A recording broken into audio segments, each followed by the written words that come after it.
Brown is an intern at Legacy Heating and Cooling. I'm still in school, so I come here after my class and I just work till the rest of the day. The 18-year-old is one of 21 high school students working there, learning valuable skills in the trades. It's a good opportunity for younger people.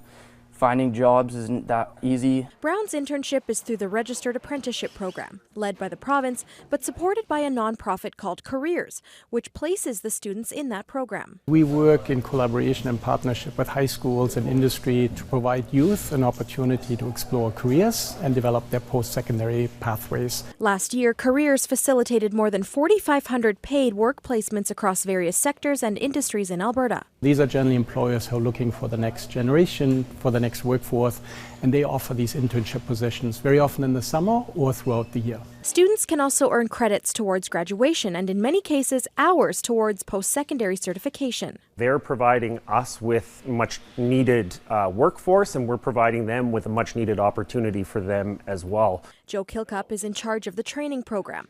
This two-story mock house built inside the Legacy shop is there to help students learn, showing them what they'll be doing out in the field, instilling confidence from day one. We put a program together to get students involved in the trades before they even have to step foot on a job site. He says interns are very important to this place. Mostly just to fulfill empty roles within the construction industry. I think most people understand that the construction industry has been short-staffed for a long time.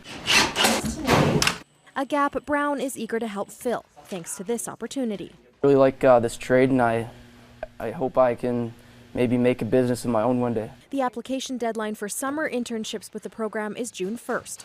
Nicole Stilger, Global News.